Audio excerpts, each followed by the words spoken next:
Hello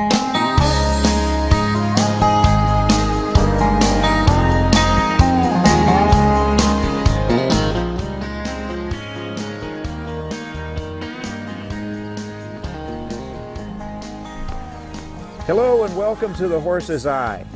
Well, the other day I was sitting at my place and I was looking at that nice green grass out in the paddocks, and I thought to myself, it's time to put the horses on the paddocks, you know, on the nice fresh green grass. And I thought to myself, wait a minute, this nice fresh green grass is sometimes not good. So I called my friend Kevin Alcock. He's a farrier and he's in Uxbridge, Ontario. And we decided that we'd get together and maybe talk about what's going on with this green grass in the spring. And so we're over at Kevin's place. Kevin, thanks very much for having us over. Oh, you're welcome, Larry. We want to talk about grass and laminitis and founder and all that stuff. And Huge. Where do we start? Where do we start? Well, let's start in the pasture. Let's go on out and have a look at what's going on in the field. All right.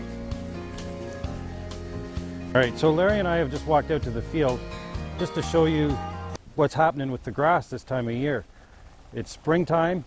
We've got all this brown, ugly looking grass left over from last year, and you don't think it's really very good.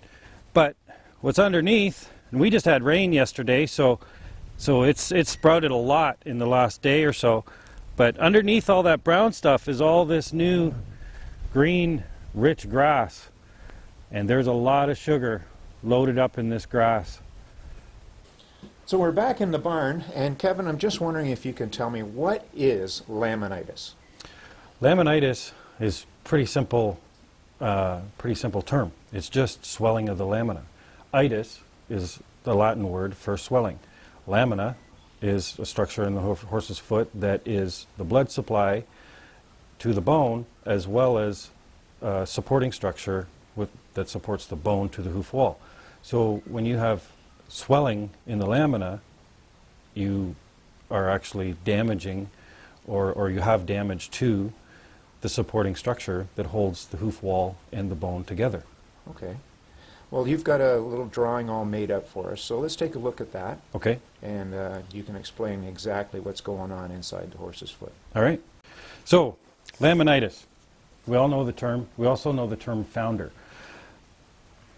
The term founder actually is a nautical term and comes from when the boat sinks. So when your horse gets laminitis, he is in danger of foundering. Laminitis is just the earliest stages before your horse founders. So here we have a picture of a normal hoof. This is just basic anatomy. But we have a long pastern, a short pastern, and a coffin bone that are all in alignment. These three bones are in alignment. The coffin bone is actually also in alignment, in most cases, with the hoof wall. So this is normal. Also, note where your navicular bone sits, this little round part here. The red I've indicated as lamina that the hoof wall grows from. In a foundered horse, somewhere along the line, somebody figured that this coffin bone looks like a boat. And when things go bad on a boat, it founders. So kind of like being on a boat and your horse founders, that's what's happening. Things are sinking. So later stages, you have your long pastern, your short pastern, and your coffin bone are no longer in alignment. The top two are in alignment, your coffin bone no longer. Your hoof wall no longer. Notice how I've drawn the lamina, how it gets wider. Well, it's getting wider because this is being peeled away. And your navicular bone is now getting pinched. So this is what your horse's foot would look like after it's foundered. This is the kind of foot I want to see every day. Well, that's a great explanation, Kevin. Just wondering now, with this being a normal foot, and this one having laminitis, right? Right. So this is moving away from or going out of alignment because of the swelling that's in here? It's happening for a lot of reasons. The gravity is the horse's weight is pushing down against the ground is pushing up against the horse, and the hoof wall is actually, if you can imagine having your fingernail peeled back. Yeah. So that's kind of what's happening to the hoof wall. At the same time, that's really painful. So then the horse's shoulder muscles tighten up because he's hurting so much. Okay. You have a deep digital flexor tendon, which is attached to the bottom of the coffin bone, which allows your horse to move his foot backwards. It's attached to the muscles in the shoulder. When that horse is getting sore, he's going, oh, my feet hurt. So that tendon, those muscles tighten up, which in turn pull on that tendon, which in turn pulls on the bottom of the bone. Okay. Now you have a weakened lamina because it's swollen. Your lamina just gets pulled apart. So you're going to see that horse standing out in the field, obviously in distress. Oh yeah, they're going to rock back on their heels. Right. They're going to rock back on their heels, all 4 feet sometimes. Sometimes they come in just walking real careful like they're on glass. Okay. And they might only show signs of muscle soreness.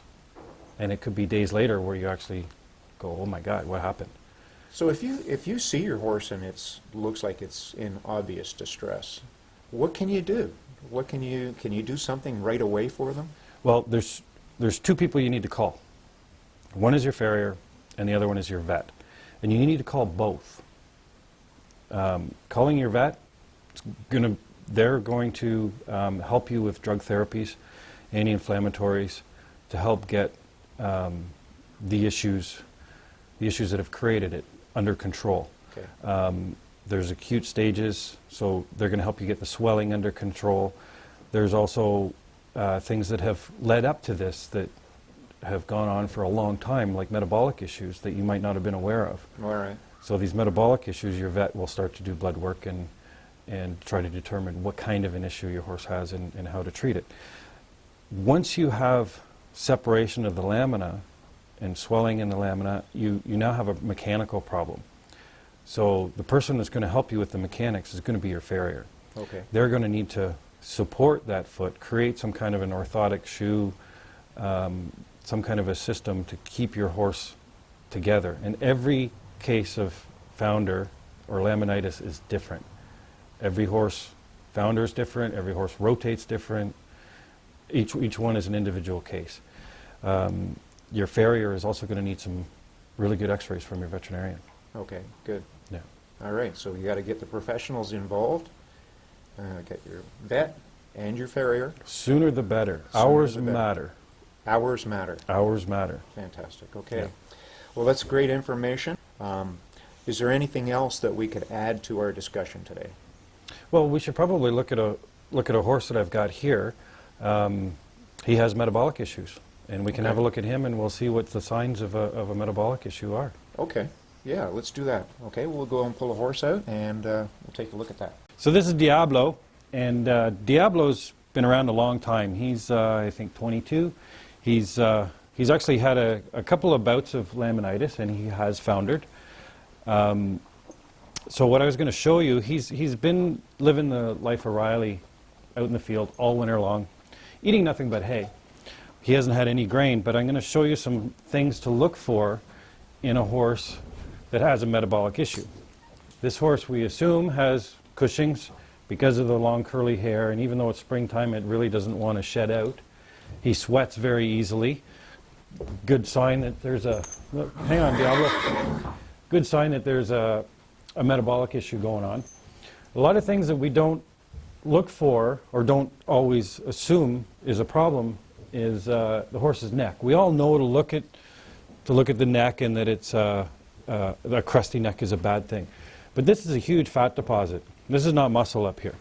So this is kind of like a camel's hump. And if you have a horse that you think you have might be overweight or might have a metabolic issue, what I like to do is palpate this on a regular basis. Get to know what it feels like. If it becomes hard, it's storing more fat. It doesn't necessarily get bigger, but it will get more dense and will feel harder. If it's softer, you're probably okay. Another key fat deposit to watch for is just at the top of the ribs below the spine. There's an area here, and Diablo here has a big layer of fat right here. So this is one you want to watch for.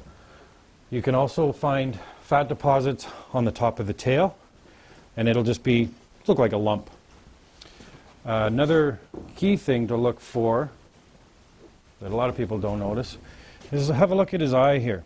You can see that this is puffy underneath his eyes. These are fat deposits. There's different reasons why a horse might get a puffy eye, but if you have all these signs together, you better be calling your vet and getting some blood work done. Best times to do your blood work is going to be about the time of day, the time of year that we change our clocks. When it has nothing to do with changing our clocks, but it has everything to do with the hours of light. A horse's metabolism is registering the hours of light and increasing its metabolism in the spring, decreasing its metabolism in the fall. So when there's a metabolic issue and things aren't working properly, that's when things are going to mess up the most. So I just suggest that's a good time of year to remember to take your blood work. Well, that's been a information-full session with Kevin, and thank you very much, Kevin. I'm just wondering, have you got something that we can just wrap it up with, something for springtime that we can think about? Well, whether your horse has a metabolic issue or not, what we should think about is your horse's sugar intake is going to increase in the grass this time of year. So maybe we want to decrease the amount of grain that we're giving them and really pay attention to calories and the amount of calories that they would burn. If they're going to intake more calories than they're going to burn, then they're going to store more fat. So exercising your horse is key. You want to avoid a metabolic issue, exercise your horse. You have a metabolic issue, exercise your horse. Just keep them moving. They got to burn those calories and pay attention to what's going in and make sure you're not giving them too much. That's great advice. Thank you very much, Kevin. Okay. And that's all we have for this week. Stay tuned for more shows coming soon. I'm Larry Bonehill. This is The Horse's Eye. If you like the show, please click subscribe. We'll see you on the trail.